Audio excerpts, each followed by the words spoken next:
তেল দিয়ে দিয়েছি বর। দেখো মাছ নিয়ে এসছে আজকে, রুই মাছ নিয়ে এসছে, রুই মাছের মাথা নিয়ে এসছে, চিংড়ি নিয়ে এসছে 400 গ্রাম। আবার এখানে মাছের তেল আছে, ডিম আছে, তো ভাজবো এখন। তেলটা গরম হয়ে গেছে। তেলটা গরম না হলে মাছ দিলে কি সব মাছ লেগে যাবে, ভালো হবে না। তেল দিয়ে ধোয়া উঠছে, আমার তেলটা গরম হয়ে গেছে। এখন আস্তে আস্তে রুই মাছগুলো ছেড়ে দিই।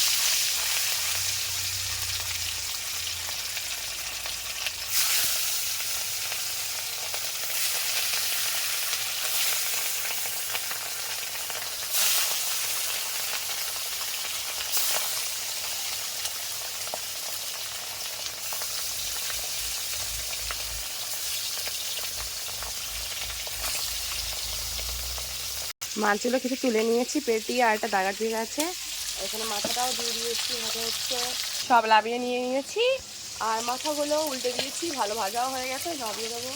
আর এই তেলের সব চিংড়ি মাছ ছেড়ে দিয়েছি।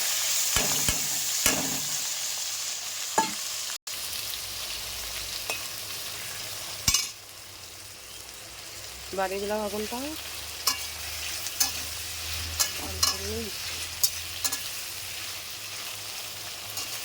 ক্যামেরায় বোঝা যাচ্ছে কি জানি না কতটা, কিন্তু অনেকগুলো চিংড়ি আছে এখানে।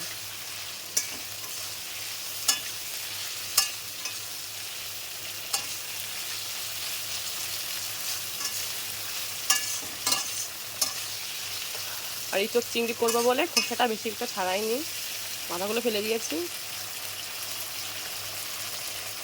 তেলে ডিমটাও ভেজে নিয়েছি, আর তেলটা রয়েছে, এই তেলে আবার ভেবেছি এঁচো চিংড়ি করে ফেলবো। আমার বাজার করে এনেছে, যে এখানে সব ফ্রিজে ভরতে হবে, সব ভরে রাখতে হবে। 3টে কাঁচকলা নিয়ে এসছে, পেঁয়াজ নিয়ে এসছে, টমেটোটা আর ফুলবো না, টমেটোটা থাকে এরকম। পটল রেখেছি, লঙ্কা এনেছে, আদা আছে। আর এখন পটল আর উচ্ছের যা দাম হয়েছে, রাখি। লঙ্কাটা এখানে রেখেছি, ধনে পাতা নিয়ে এসছে, আর উচ্ছে আছে এখানে।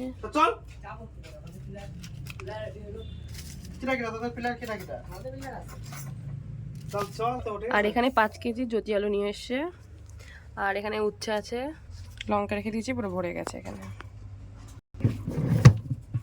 বন্ধ করে দিই, বন্ধ করে দিই।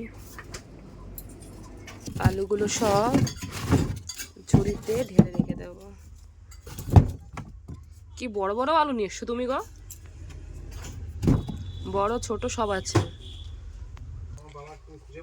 কিছু লাল আলু নিয়ে এসছে, সেগুলো কোনায় রেখে দিই।